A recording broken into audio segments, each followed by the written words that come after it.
जय हिंद दोस्तों, मैं साई सुमित कुमार आप सबका स्वागत करता हूं आपके अपने चैनल ओनली स्टडी जोन पर। आज हम लोग बात करने वाले हैं एनटीपीसी की जो वैकेंसी है ग्रेजुएट लेवल की 5810 उसके संबंध में। जैसे आप लोग मैंने पूर्व में बताया है कि मैं एनटीपीसी की ग्रेजुएट लेवल की जॉब छोड़ के आया था, ट्रेन मैनेजर की लेवल 5 की।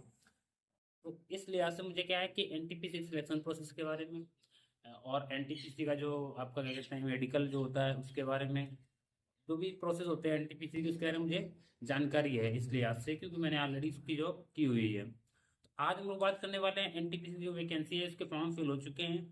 अभी आपके संशोधन की जो है वो आपकी लिंक जो है वो स्टार्ट है, एक्टिव है। 2 तारीख तक आप फॉर्म में संशोधन कर सकते हैं।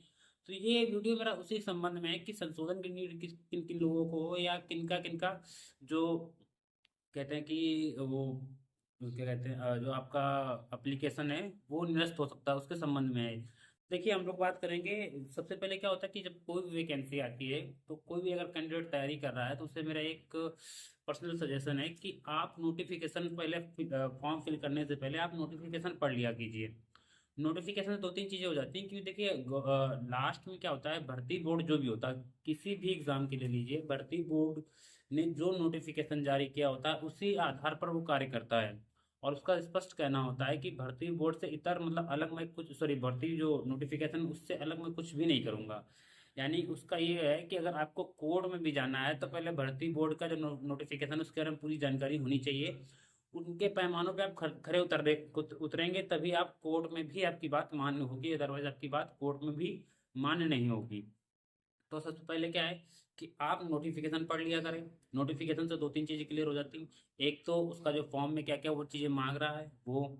दूसरा आपका एग्जाम पैटर्न क्या रहेगा। तीसरा आपका जो है मतलब जैसे कहते हैं ना कि सिलेक्शन प्रोसेस क्या होता है, जैसे सिलेक्शन प्रोसेस क्या क्या रहेगा वो चीज़, ये 3-4 चीज़ें आपकी क्लियर हो जाती हैं। इसके भी यहाँ पर आप क्या अपनी प्लानिंग अच्छी कर सकते हैं।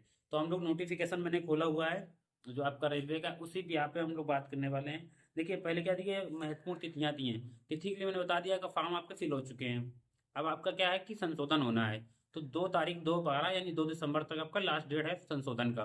तो संशोधन के संबंध में हम लोग बात करेंगे। पहले तो हम लोग बात करेंगे इसमें किन लोगों का निरस्त हो सकता है वो आवेदन जो है। देखिए पेज नंबर 37 में दिया हुआ है कि किन लोगों का जो जो आवेदन है वो अमान्य कर दिया जाएगा, अस्वीकृत कर दिया जाएगा। पहले हम इसकी बात कर लेते हैं। तो पेज नंबर 37 पे चलते हैं।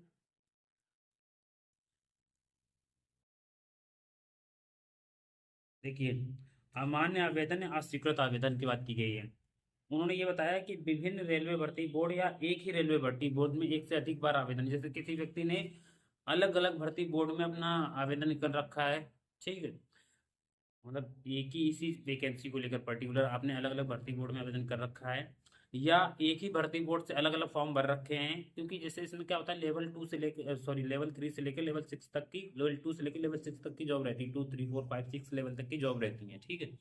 अब मैं ये लेवल क्या होता है मैं इसके बारे में भी बताऊंगा आपको, डिटेल्स में बताऊंगा, ठीक है। तो लेवल 6 तक की क्या है इसमें जॉब रहती है।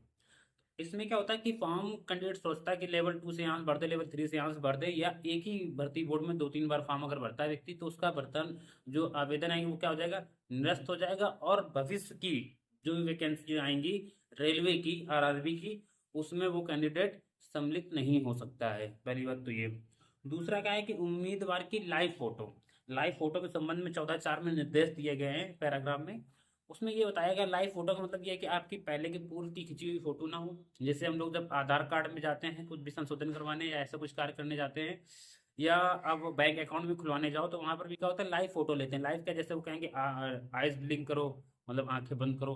तो ऐसी लाइव फोटो जो है उसमें ये कहा गया है कि आपका जो बैकग्राउंड हो वो सही हो। फोटो आप जो है कलर्ड जो है टी शर्ट या कुछ पहन रखा हो शर्ट, ठीक है। तो वो सारी बात लाइव फोटो के लिए। अगर लाइव फोटो नहीं है आपकी, ऐसी फोटो है, तो वो क्या है आपका आवेदन निरस्त कर सकते हैं, आपका आवेदन निरस्त कर दिया जाएगा, ठीक है। फिर तीसरा आता है हस्ताक्षर अपलोड करने के लिए दिशा निर्देश दिए गए हैं, ठीक, उम्मीदवारों को 14(5) में कि हस्ताक्षर कैसे होने चाहिए।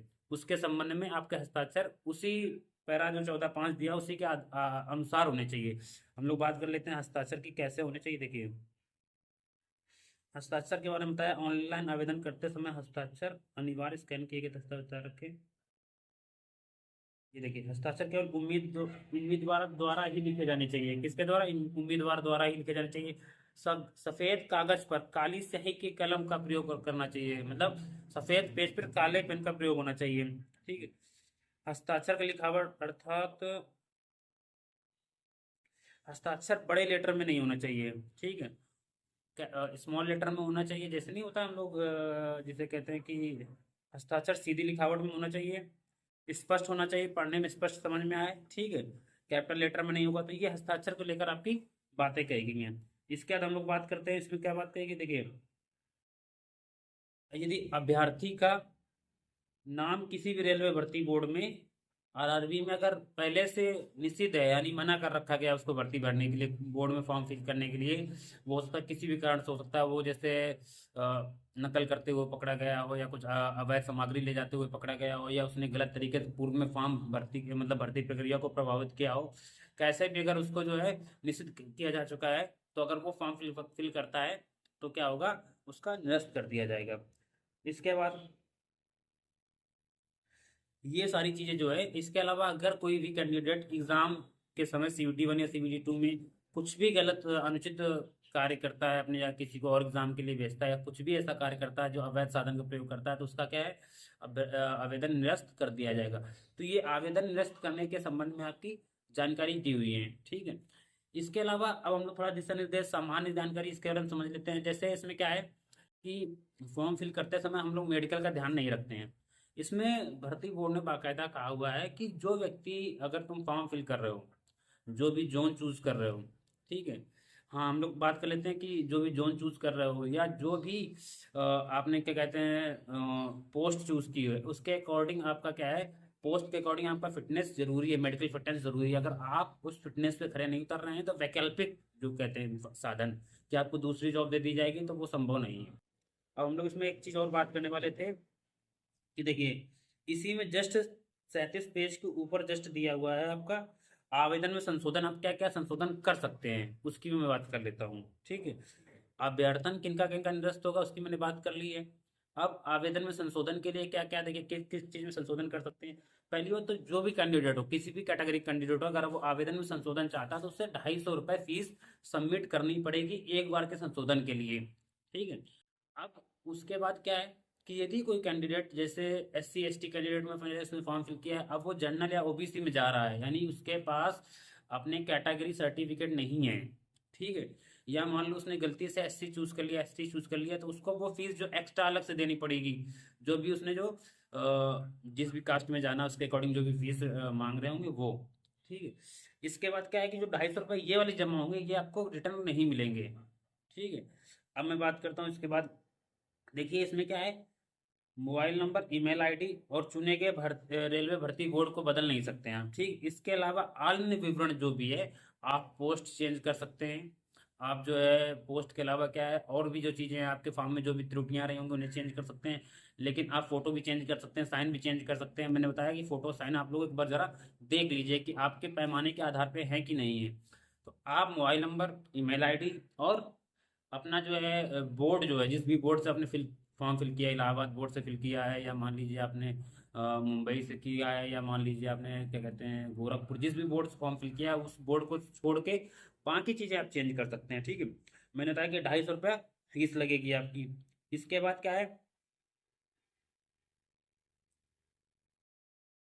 ये सारी चीज़ें जो हैं आपकी, आप कर सकते हैं। ठीक है। अब मेडिकल के संबंध में मैं आपको बता दूंगा, ताकि अगला वीडियो जो है मैं आज या कल में अपलोड कर दूंगा, ताकि मेडिकल के संबंध में आपको सारी जानकारी मिल सके।